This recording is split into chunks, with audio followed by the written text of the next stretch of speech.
तो ढाकबैरी आहे, डेंजर आहे बाबा. मागे मागे मागचा तो दिसतो ना चौकोनी डोंगर, खूप कठीण आहे हा ट्रेक. इथे खाली डायरेक्ट दरी आहे आणि हा रस्ता आहे आमचा.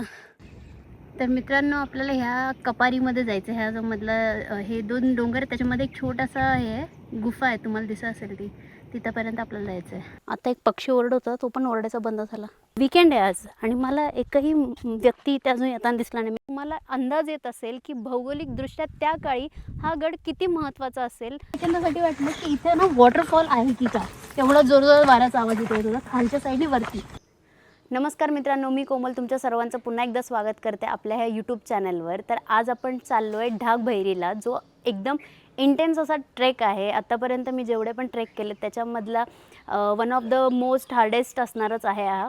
आणि इथे जाण्यासाठी आपल्याला आपला जो रूट आहे तो आहे लोणावळा. लोणावळ्यातून आपल्याला जायचं आहे कामशेतला आणि कामशेतवरून पुढे आपल्याला लेफ्ट टर्न मारून आपल्याला ह्या ठिकाणी पोचायचं आहे. हा जो गड आहे इथे रॅपलिंग पण असणार आहे भरपूर असं. आपल्याला म्हणजे मी आत्तापर्यंत कधीच गेलेलं नाही आहे तिथे, तर आपल्याला वेगवेगळे अनुभव येणार आहे. तर त्याची मी कोणती आयडिया पण घेऊ शकत नाही, मी फक्त फोटोज बघितले. तर त्याच्यावरून मला असं वाटतं आहे की हे थोडं हार्ड टाईपचं असू शकतं.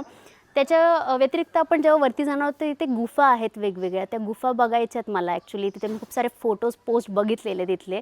तर मी खूप जास्त एक्सायटेड आहे हा ट्रेक करण्यासाठी. आणि आपला हा व्हिडिओ जो आहे आपण पूर्ण ह्याच्यामध्ये मी एक्सप्लेन करणार आहे की माझा अनुभव कसा होता. तर व्हिडिओ सुरू करायच्या आधी आपल्या ह्या चॅनलला सबस्क्राईब केलं नसेल तर नक्की सबस्क्राईब करा. आणि आपली ही जी पूर्ण ट्रेक आहे, आपला हाचा ॲडव्हेंचर आहे, त्याच्यासोबत आपल्याकडे एक छोटासा आपली राईड पण होणार आहे. तर राईड प्लस ॲडव्हेंचर आणि ट्रेक असा आपला आजचा कॉम्बिनेशन असणार आहे. तर चला सुरू करूया आजचा हा व्हिडिओ.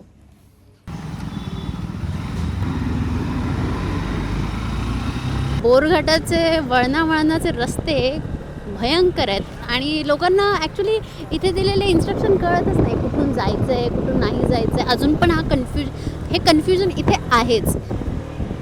आता जर तुम्ही कन्फ्युजन पॉईंटवर क्लिअर असाल तर खालून जाणारा रस्ता आहे, तिथून रिटर्न जायचं आहे. वरच्या बाजूने जर गेलात तर तुम्हाला पोलीस पकडू शकतात. आता इथून जो पुढे रस्ता जातो इथे एक्स बनतो. हा एक्स जो आहे राईट साईडने हेवी व्हेकल्स जातात, ज्यांचं 2.5 मीटरपेक्षा जास्त अंतर आहे, उंची आहे, तसे जे आहे ते राईट साईडने जातात. आणि वरून गाड्या येऊही शकतात आणि जाऊ पण शकतात. आता तुम्हाला इथे जे राईट साईडला जाणारा रस्ता दिसतोय हा जातो गारमाळला. आणि मी याआधी ना स्पॉट म्हणजे हिडन स्पॉट रिव्हील केलेला खंडाळ्यातला, तर तो तिथे आहे. पण आता खूप लोक गर्दी करायला लागले तिथे असं मला जाणवतं आहे. तर आता आपण चाललो आहे जुन्या मुंबई पुणे हायवेनी आणि हा तुम्हाला दिसतोय किती जॅम झालेला आहे. आणि अमृतांजन ब्रिजला मी लिटरली कधी एवढं पॅक बघितलं नव्हतं.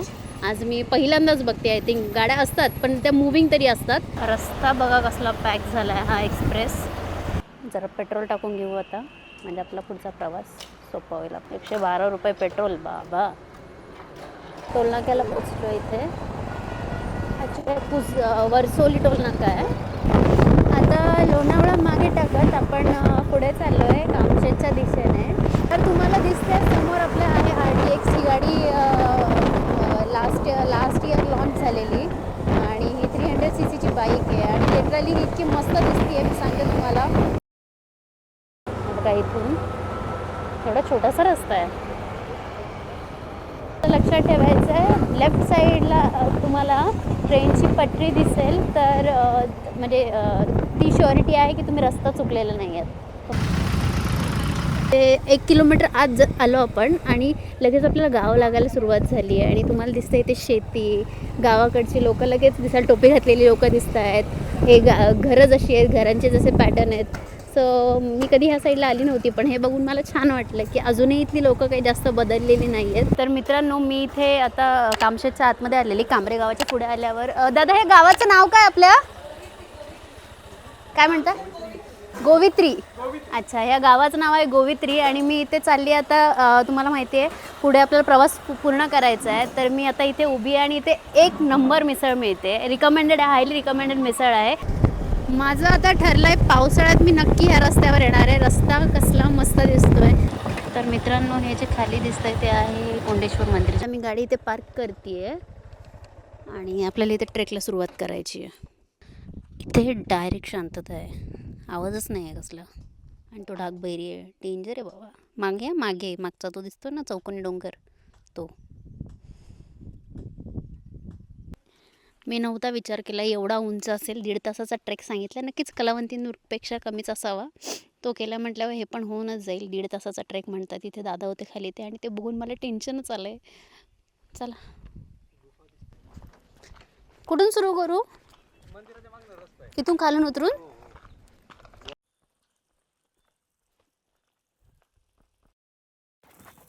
तर मित्रांनो, गावातून आपण आता ट्रेकिंगला चालायला सुरुवात केली. ट्रेकला तर सुरुवात पण नाही झाली आहे. आणि इथे इतके सारे गड किल्ले केलेले आहेत आपण, पण आत्तापर्यंत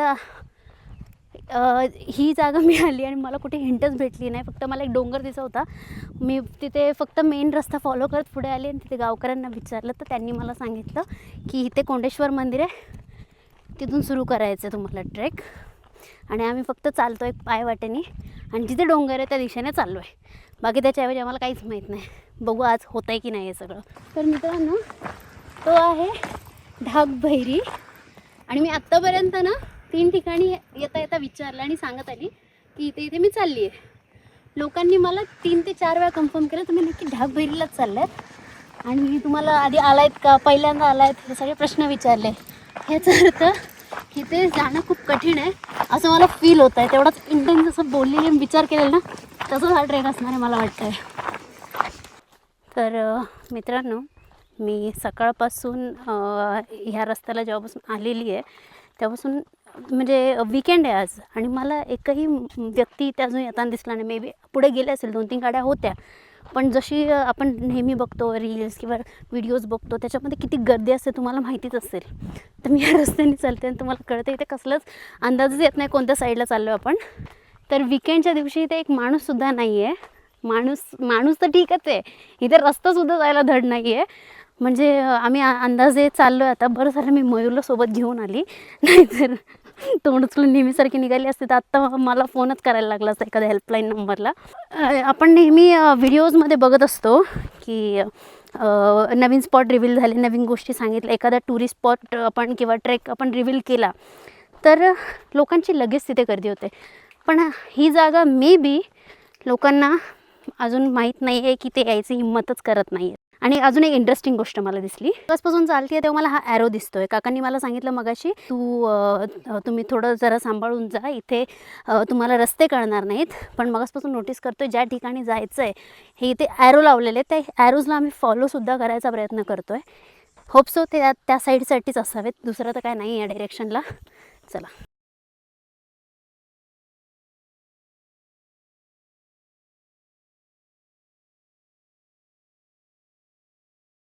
ही कोणती गावं असतील का माहीत खालची, बट आता मी शोधणार जाऊन. आणि जशी जशी मी पुढे पुढे जाते ना तर मला असा तो इफेक्ट येतो आहे झूमिंग लेन्सचा. मी जशी पुढे जाते ही झाडं माझ्या जवळ येत आहेत, तो डोंगर लांब चालला आहे, असं भरपूर काय मल्टिपल गोष्टी होतात माझ्यासोबत. तर आता मी इथून चालली आणि मला समोर काही माणसं दिसत आहेत. हे बघा, हा फोन असल्याचा मला फायदा आहे, म्हणजे मी बरोबर डिरेक्शनला चालली याचा अर्थ. तर मित्रांनो, आपल्याला ह्या कपारीमध्ये जायचं. ह्या जो मधला हे 2 डोंगर आहेत त्याच्यामध्ये एक छोटासा हे गुफा आहे, तुम्हाला दिसत असेल ती, तिथंपर्यंत आपल्याला जायचं आहे. इथे बघितलं समोर काही लोक इथे ह्या दिशेनं चालल्यात, म्हणजे आपण बरोबर दिशेला आहोत. तर आपण ह्या साईडने वरती तिकडून चढून आपल्याला तिथं जायचं आणि इथून ह्या लेवलला जाऊन वरती चढायचं, असं काहीतरी असणार आहे. तर ह्या आपण डोंगराच्या वरतीच होत आणि त्याच्या पण पलीकडे वरती आपल्याला जायचं आहे. आणि खालच्या साईडने ना जोरजोरात हवा येते आणि मला एका 2 सेकंदासाठी वाटलं की इथे ना वॉटरफॉल आहे की का, एवढा जोरजोरात वाऱ्याचा आवाज येतो होता खालच्या साईडने वरती. तर तुम्ही मला इंस्टाग्रामवर जर फॉलो करत असेल तर तुम्हाला माहिती असेल, आता मी डेली चालायला किंवा पळायला जाते. माझा जो काय म्हणतो स्टॅमिना तो भरपूर वाढलेला आहे. ॲक्च्युली पायाची जी स्ट्रेंथ असते ती भरपूर वाढलेली आहे. दम लागतो मला, पण माझे पाय वगैरे थकत नाहीत. मी कंटिन्यू चालू शकते किती पण वेळ, आणि त्याने कोणत्याच प्रकारचं प्रेशर येत नाही. सो पहिल्यासारखी जर मी आता असती तर मला हा ट्रेक जमलाच नसता. मी एकदम आरामात वरती जाऊ शकते. मला कोणतेच पायाला कळ वगैरे गोळे येत नाहीत पायाला. व्लॉग करणं एवढं सोपं नसतं हे मला कळून चुकलं आहे. आता मयूर चुकून आला आहे, त्याने रस्ता चुकवला, आता म्हणतो इथे जायचं आहे. सो व्लॉगिंग करताना मला कॅमेरा, ड्रोन, माईक, पाण्याच्या बाटल्या, खाणं पिणं, त्यासोबत टोपी, चष्मा, सगळं हँडल करावं लागतं. असं नाही की हे विसरली ते विसरली. आणि कधी एवढं सगळ्यांसोबत चाललं म्हणजे बाप रे बाप. परत एक ॲरो आला म्हणजे आपण बरोबर चाललो आहे. सो इथे चाललो आपण बरोबर. पावसाळ्यात कसलं भारी असेल हे. आणि जेवढं भारी आहे ना तेवढं डेंजर पण असेल. कारण साधंसुद्धा नाही आहे. रस्ते निसरडे असणार आहेत, चिखल, वाहतं पाणी, भरपूर काही. तर तुम्ही माझा राजमाचीचा व्हिडिओ बघितला असेल तर एकदम असा 2 डोंगरांच्या मध्ये राजमाची दिसतो आहे. म्हणजे जे पण आपलं पूर्वीच्या काळातलं असेल त्याने विचार करूनच सगळ्या गोष्टी केलेल्या आहेत. मी इथे उभी आहे आणि पावसाळ्यात आलात इथून घसरलात तर तिकडे जाऊ शकता तुम्ही खाली. तर एक छोट्या पाण्याच्या ब्रेक नंतर आपण आता पुढचा आपला प्रवास सुरू केलेला आहे. आणि आपल्यासोबत आपला गाईड आहे मयूर. काहीतरी दाखवतो मला तो. किल्ल्याकडे पहिल्यांदा मला काहीतरी दिसलं आहे. आता कोणता किल्ला ते पण मेन्शन नाही केलं, पण ठीक आहे ते एकच असणार आहे म्हणून. पण मी एकदम अजिबात रस्ता चुकली नाही. आपल्याला पहिलं नाव दिसलं आहे किल्ल्याचं, ढाकगड. तर एवढ्या वेळापासून आपण चालतो आणि आपल्याला आता मगाशी एक साईनबोर्ड दिसल्यानंतर हा आहे, पण हा प्रॉपर नावाचा गड आहे ढाकगड म्हणून.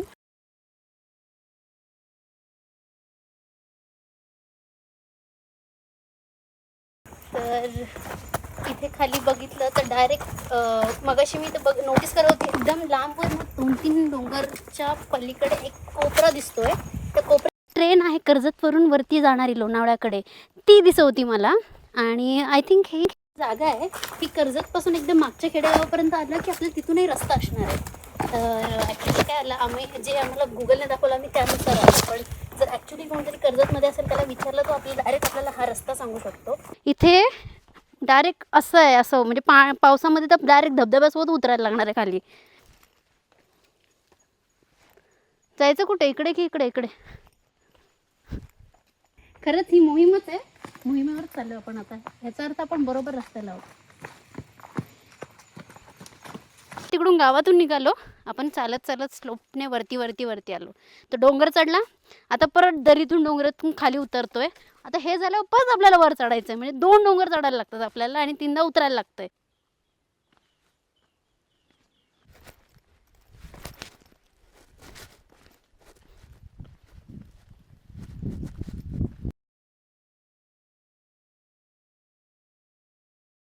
तो रस्ता पण तिकडंच, हा रस्ता पण तिकडंच जातोय. तर मगाशी मला 2 रस्त्यांचं कन्फ्युजन झालेलं आहे. एक हार्डवाला होता, एक नॉर्मलवाला होता. तो नॉर्मल जो रस्ता होता, नॉर्मल म्हणजे तरी पण ट्रेकच आहे, तर तो रस्ता पण येऊन इथेच मिळतो. पावसाळ्यामध्ये तो रस्ता पूर्ण बंद असेल कारण तो पूर्ण स्लोपवाला आहे, तर तिथे पाणी असू शकतं. तर हा ट्रेक जो आहे तो जाताना नाही पण येताना फील होणार आहे मला, कारण उतरच जास्त करून चढ इतकं भयंकर नव्हतं. आता जाताना मला ते होणार आहे त्रास त्याचा. तिला हां, दुपारी नाही, सकाळच्या 11 वाजता एवढा अंधार आहे. तर काय असते तिथे रात्री, बापरे पूर्ण काळोख. आणि दुसरी गोष्ट मी काय म्हणते, जर तुम्हाला इथे यायचं असेल तर मी पण पहिल्यांदा येते, तर माझा एक्सपिरियन्स तुम्ही पूर्ण बघा आणि मग तुम्ही फॉलो करा. आणि तुम्हाला वाटलं ना तर मला ना कमेंटमध्ये सांगा की मॅडम तुम्ही पण चला, आपण पुढच्या वेळेस एकत्र जाऊ सगळेजण.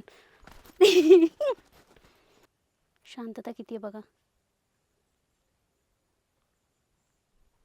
आता एक पक्षी ओरडत होता, तो पण ओरडायचा बंद झाला.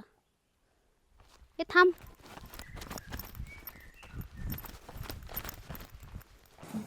किल्ल्याला जाणारी सोपी वाट सरळ गावाकडे जाते, गावाकडून सरळ जातं. आणि इथून जर आपण इथे आहोत आणि इथून जर पुढे गेलं तर मी तुम्हाला जर लेणी दाखवली ना, ताडवा असं छोटासा कपाळा दिसली ती ही होती. तर इथे जाण्यासाठी आपल्याला त्या ना रॅपलिंग करून जावं लागतं आहे. तर बघूयात आपण, अवघड वाट तीच दिली आहे ह्यांनी, इथून अवघड वाट काहीतरी येतं. आपण बघू आपल्याला काय चूज करता येतं आणि त्यानुसार डिसाईड करू. तर मला असं वाटलेलं आधी की हा फक्त गड आहे, पण हा गड नाही आहे नुसता, हा पूर्ण किल्ला आहे. इथे 17 ठिकाणं आहेत जिथे तुम्ही जाऊ शकताय. तर इथे भरपूर काही आहे, चौथरे आहेत, पाण्याचे तलाव आहे, त्याच्याऐवजी मंदिर पण आहे वरती, मुख्य दरवाजा, तटबंदी, परत पाण्याची टाकी वगैरे भरपूर असं आहे. सो मला नाही वाटत की एका दिवसामध्ये एवढं सगळं कवर होऊ शकतं. लोक इथे पण कचरा करायला विचार करत नाही. आता हे इथे मोजून 4च लोक येत असतील, तर त्या 4 लोकांना कसं वाटलं पाहिजे की कचरा नको करायला, तरी कचरा करायचा आहे, खाता खाता चालायचं आहे. आपण त्या सुळक्याच्या त्या डोंगराच्या मध्ये आहोत. बाजूला राईट लेफ्टला तो सुळका आहे आणि राईटला डोंगर येतो.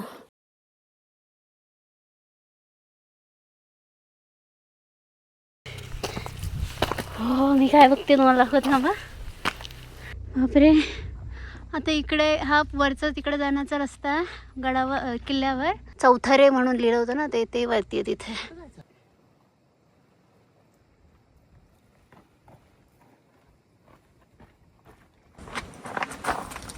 तर इथे खाली जायचं.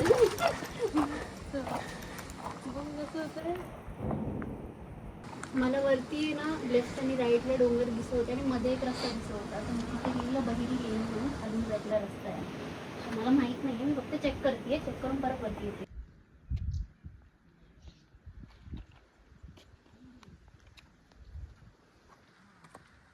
तर इथून खालून आता आपण चालत म्हणजे चढत आलो ॲक्च्युली. सो कशी तरी कष्टाने मी वरती चढलेली आहे. आता आपल्याला पुढे रस्ता भेटतोय की नाही ते आपल्याला बघायचं आहे. काय माहीत. हा खरंच अवघड ट्रेक आहे. इथून लिहिलं इथे खाली नाही जायचं आहे, नाही तर आपण डायरेक्ट वर जाऊ असं. तर आम्ही आता इथे पोचलो आहे. इथे खाली डायरेक्ट दरी आहे आणि हा रस्ता आहे आमचा. आणि मगाचपासून आम्ही असंच कोपऱ्यातून येतो जिथे आम्हाला भरपूर असे काय म्हणतात डेड एंड भेटलेत. आणि नेहमी कोणी ना कोणी असं जे सांगतं की इथे जा तिथे जा. इथे एक ॲरो आहे आणि एक टाईम नंतर ना तो पांढरा ॲरो दिसायचा बंद झाला. नंतर कळलं की ना मध्ये मध्ये रेड कलरचं म्हणजे अगदी दगडाच्या रंगाचा ॲरो आहे. खूप कठीण आहे हा ट्रेक. ते गाव आहे तिथून आपण 1.5 तास झालं मागचं चालत आलो. आणि तुम्हाला हा समोरचा हे पठार दिसतंय वरती. हा डोंगर आहे वरती सपाट आहे. तिथून करत आपण एक खाली दरीत आलो पहिले. तर ह्या दरीतून आपण मग वरती आलो परत अवघड रस्त्याने. आणि इकडून पलीकडून गेलं का हा सोपा रस्ता आहे. समोर गावाकडे जातो ह्या साईडला. इकडे गावाकडचा रस्ता आहे. आणि पलीकडून आपण आलो. म्हटलं चला आपण शॉर्टकट घेऊया. शॉर्टकट खूप कठीण होता. इथून कोपऱ्यातून आम्ही कसं तरी आलेलो आहोत. हे बघा इथे ना ही लोक येत आहेत वाटतं. आणि ते रस्ता त्यांना वैताग आला मला वाटतं खाली येण्यासाठी. जागेवर हलत सुद्धा नाही आहेत. मी तिथून डोंगराच्या कडेतून चालत इथे आली आहे. आता इथे मी आता आल्यानंतर मला इथे एक लोखंडी खांब आणि हे डिरेक्शन दिसतंय. म्हणजे मी बरोबर चालले होते. इतक्या वेळ डोळे बंद करून सुरू केलेलं बरोबर आली आहे. तर आपण तिथे मगाशी जी मी तुम्हाला झूम करून कपार दाखवले आपल्याला तिथे जायचं होतं. पण आम्ही रस्ता माहीत नसल्यामुळे तिकडून कोपऱ्यातून चालत डायरेक्ट वरती आलं झेंड्याजवळ. जर ते तिकडे समोर तुम्हाला ते गाव दिसतं ना तिथून आपण सुरुवात केलेली. आणि तिथून आपण चालत एवढं वर आलो आहे. खरंच 1.5 तास लागला आपल्याला. 10 वाजता सुरू केलेलं आपण आणि आता 11:30 झालेत. तर आता मी इथे उभी आहे ढाक गडावर. आणि इथून जेव्हा मी समोर बघते तर मला समोर डायरेक्ट राजमाची हा किल्ला दिसतोय. राजमाची किल्ल्याच्या जस्ट पुढे एकदम भुरकट असं ड्यूक नोज म्हणजेच नागफणी जे आहे ते दिसतंय. आणि नागफणीच्या खाली आहे मिसिंग लिंक. आपला जो मुंबई पुण्याचा जो आपण वे बनवलेला आहे तो मिसिंग लिंक तिथे आहे. म्हणजे तुम्ही विचार करा की तो ड्यूक नोज त्याच्या पलीकडे उंबरखिंड आहे. उंबरखिंड त्याच्यानंतर राजमाची पलीकडे आपला 2-3 गड लोहगड आहे, कोरीगड आहे, तुंग किल्ला. हे सगळे करत आता आपण इथे उभे आहोत. आणि ज्यावेळेस महाराजांनी हे सगळे किल्ले बनवले असतील तर तेव्हा तुम्हाला कळत असेल की त्यांनी कशी स्ट्रॅटर्जी आखली असेल. कारण इथून पुढे गेलं की डायरेक्टली आपण भीमाशंकर म्हणजे माळशेज घाट पलीकडे जुन्नर वगैरे हे सगळ्या गोष्टी कनेक्ट होतात. तुम्हाला अंदाज येत असेल की भौगोलिकदृष्ट्या त्या काळी हा गड किती महत्त्वाचा असेल. तर आता आपण वरती जेव्हा चौथरा पहिला 1 नंबरचा जो चौथरा आहे तिथे आपण पोचलेलो. तिथे आपण ड्रोन उडवला आपला. पण माहीत नाही काय टेक्निकल गोष्टींच्या प्रॉब्लेममुळे काय म्हणतात ड्रोन आमचा क्रॅश झालेला आहे. आणि त्याचा एक आर्म तुटला. सो हे खूप वाईट आहे. म्हणून त्याच्यामुळे मी एरियल शॉट आता ह्याच्यापुढे टाकू शकत नाही आहे ह्या ब्लॉगमध्ये. तर नवीन जागा हंट करूयात इथलीच. कारण का इथे आपल्याला अंदाजच नाही आता परत खाली उतरायचं आहे कुठून. तर मी तुम्हाला जसं सांगितलं की माझा ड्रोन क्रॅश झाला. आणि तो क्रॅश झाल्यामुळे आपण कोणता एरियल व्ह्यू नाही घेऊ शकलो त्याच्या पुढचा. पण आता मी बघत होती की इथे आपल्याला ते गुफा आणि ते कुठे दिसणार आहे. तर मी जस्ट ह्या ना दरीच्या वरच्या साईडला जे मगाशी रस्ता वगैरे तिकडे आलेली. आणि तिकडे ना कोपऱ्यावर थांबा 1 मिनटं. इथे मला अचानक लोक दिसली. आणि ही लोक ना ही इकडं जायच्या प्रयत्नात इथं. आणि मला माझा जीव जाम प्रिय आहे. मी एवढं तर नाही करू शकत बाबा. मी हे तर नाही करू शकत. तर मित्रांनो, आपल्याला जायचं होतं इथे बहिरी लेण्यांच्या इथे, पण आपल्याला ते जमलं नाही कारण आपण चूज केलं ह्याच्या पण वरती जाणं, जिथे तो चौथरा आहे. तर मी तिथे जाऊन आली आहे आणि मी खूप थकलेली आहे ॲक्च्युली. जर तुम्ही पूर्ण माझा हा ट्रेक बघितला असेल किती अवघड होता. इथे आता मी कधीतरी नंतर प्लॅन करेल, पण इथे जायचं असेल तर रॅपलिंग करून जावं लागतं, त्याच्याशिवाय काही पर्याय नाही आहे वरती. आणि तिथे जायचं म्हटलं की अजून 1.5 तास लागणार आणि अजून वेळ जाणार. आणि पावसाचं वातावरण झालं आहे आणि इथे जे आहे इथे जेवढं जंगल आहे मला त्याच्यामध्ये हरवायचं नाही आहे, म्हणून मी आता ही व्हिडिओ संपवते आहे. तुम्हाला इथे यायचं असेल तर तुम्ही बाकी रॅपलिंगच्या व्हिडिओ बघू शकता. आणि शॉर्ट टाईममध्ये तिथल्या इथे जायचं असेल ना, तर तुम्ही सांची गाव जे आहे कर्जतच्या पुढे, तिथून तुम्ही सुरुवात करू शकता. मे बी तुम्हाला तिथून कोणतरी गाईडही भेटून जाईल कर्जतपासून. तर तुम्ही हे ट्रेक असं कंप्लीट करू शकता जर तुम्हाला फक्त लेण्यांपर्यंत जायचं आहे. तर हा होता माझा आजचा पूर्ण ॲडव्हेंचरवाला व्हिडिओ तुम्हाला कसा वाटला हे मला नक्की सांगा. आणि ज्यानेही हा काय म्हणतात ट्रेक कधी कंप्लीट केला असेल, त्यांचे स्वतःचे काय अनुभव असेल तर कमेंट बॉक्समध्ये नक्की कळवा. आणि अजूनही आपल्या या चॅनलला सबस्क्राईब केलं नसेल तर नक्की सबस्क्राईब करा. चला, तोपर्यंत टाटा, बाय बाय, भेटूया नेक्स्ट व्हिडिओमध्ये.